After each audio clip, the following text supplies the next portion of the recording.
apa kabar? Kita bertemu lagi dalam isu terkini bersama Presiden Susilo Bambang Yudhoyono yang akan membahas isu-isu yang menjadi perhatian publik saat ini. Saya, Kausa Indriani. Bapak Presiden, dengan semakin dekatnya pelaksanaan pemilu legislatif, banyak informasi yang mengatakan adanya intimidasi dan juga paksaan di daerah untuk memilih salah satu partai politik tertentu. Bagaimana menurut tanggapan Bapak? Saya juga mendengar itu. Saya harus mengatakan dengan tegas dan jelas bahwa itu tidak dibenarkan. Biarlah rakyat menggunakan kebebasannya untuk memilih partai politik mana nanti yang akan dipilih, dan juga pada saatnya siapa yang diberi mandat untuk memimpin negeri ini sebagai presiden mendatang. Dan ini menunjukkan kualitas demokrasi kita. Saya betul-betul berharap janganlah ada intimidasi, ada paksaan dari siapapun kepada rakyat. Saya ketika berkunjung ke daerah mendengar, Pak, mereka takut sama Pak Bupatinya atau wali kotanya ataupun siapapun.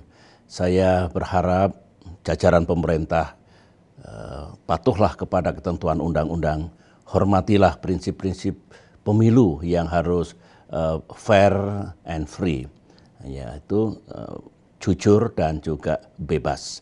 Saya sungguh berharap pula Bawaslu, Panwaslu, dan semua yang patut menjadi wasit untuk bersama-sama mencegah tindakan-tindakan pemaksaan ataupun intimidasi itu. Dan kepada masyarakat atau siapapun yang merasa dipaksa, diintimidasi, ya sampaikan kepada yang lain, apakah kepada pemerintah, apakah tentunya yang paling tepat kepada Bawaslu, Panwaslu, bisa juga kepada media massa. Kita ingin ada transparansi dan tidak ada penyimpangan apapun dalam pemilu yang mestinya makin baik di negeri kita ini dari masa ke masa. Baik, Bapak. Dalam pelaksanaan pemilu, setiap pelaksanaan pemilu di Indonesia, kita sering mendengar tuduhan kecurangan. Bahkan masih ada orang-orang yang mengatakan bahwa pemerintah pun bisa curang. Menurut Bapak Presiden, dengan sistem pemilu yang transparan seperti sekarang ini, apakah memang pemerintah itu bisa melakukan kecurangan?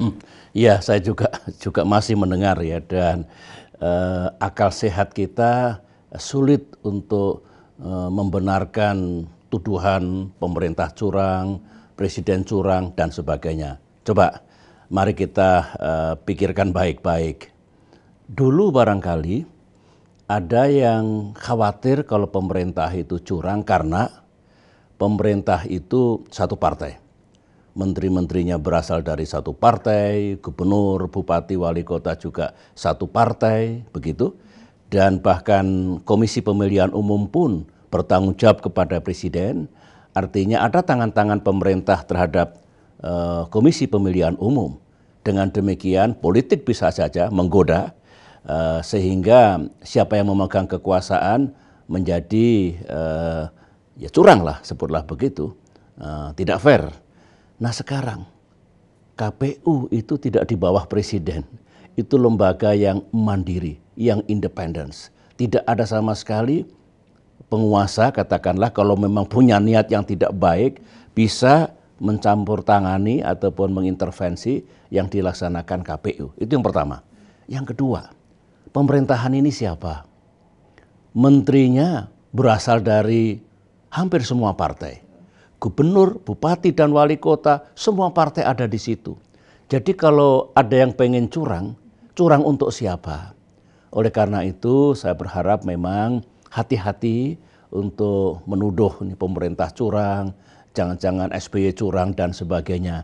Itu menyakitkan, dan justru dengan sistem yang transparan seperti ini akan kelihatan nanti apakah ada benih-benih, apakah ada niat-niat untuk berbuat kecurangan. Tapi yang jelas dari saya selama 2 kali mengikuti pemilihan umum 2004 dan 2009, jangankan tindakan untuk melakukan kecurangan, niat pun tidak ada, sedikit pun tidak ada. Oleh karena itu ya kalau memang ada yang tidak berhasil dalam pemilu, ya harus bisa menerima. Jangan cepat-cepat, ini curang, sana curang, sini curang, dan sebagainya. Ini juga menunjukkan kualitas pemilihan umum kita dan juga tingkat pendidikan politik yang harus kita makin majukan di negeri ini. Baik Bapak, di berbagai kesempatan Bapak selalu mengingatkan agar pemilu 2014 ini selain berlangsung secara jujur dan demokratis, juga aman, tertib, dan lancar. Lebih lanjut Bapak juga selalu mengingatkan agar jangan sampai terjadi kecurangan, kemudian kekerasan dan pengerusakan di mana-mana, baik selama pemilu berlangsung ataupun setelah terjadinya pemilu. Bagaimana menurut Bapak? Itu juga penting, Kausa. Terus terang, alhamdulillah, meskipun di sana sini tetap ada kekurangan, itu biasa, di negara manapun juga begitu, tapi pemilu 2004 itu berjalan baik, pemilu 2009 juga berjalan baik. 2004 dulu presidennya Ibu Megawati, 2009 presidennya saya. Tetapi yang ingin saya sampaikan adalah kedua pemilu itu contoh. Pemilu yang damai, pemilu yang demokratis, pemilu yang tertib dan lancar. Kita ingin seperti itu berlaku lagi dalam pemilu tahun ini. Mengapa? Di waktu yang lalu ada pemilihan umum yang kemudian diikuti oleh tindakan-tindakan yang anarkis, perusakan-perusakan, kekerasan, dan sebagainya. Bahkan kita sering mendengar dalam pemilihan gubernur, pemilihan bupati, dan pemilihan wali kota masih ada kasus-kasus perusakan ataupun tindakan-tindakan yang anarkis itu. Oleh karena itu, mari sejalan dengan niat kita untuk membuat demokrasi kita makin matang dan berkualitas, siapapun harus siap untuk menerima hasil pemilu, hasil pemilihan presiden. Kalau ada keberatan, ada tuntutan, salurkanlah melalui saluran yang ada, yang sudah diatur oleh Undang-Undang Dasar maupun Undang-Undang yang sifatnya damai, tertib. Jadi jangan main hakim sendiri, merusak, membakar, anarkistis, dan sebagainya. Itulah yang menurut saya menjadi penting. Alangkah bahagianya bangsa Indonesia kalau pemilu tahun ini lebih baik dibandingkan pemilu-pemilu sebelumnya dan juga tetap aman atau makin aman dan makin damai, dan hasilnya tentu benar-benar mencerminkan kehendak dan aspirasi rakyat kita. Baik, terima kasih Bapak Presiden. Demikian penjelasan Presiden Susilo Bambang Yudhoyono terkait persiapan pelaksanaan pemilu 2014. Silahkan berlangganan pada kanal YouTube ini untuk mengikuti episode berikutnya. Jangan lupa untuk tinggalkan saran dan komentar Anda pada akun Twitter dan Facebook Presiden. Sampai jumpa.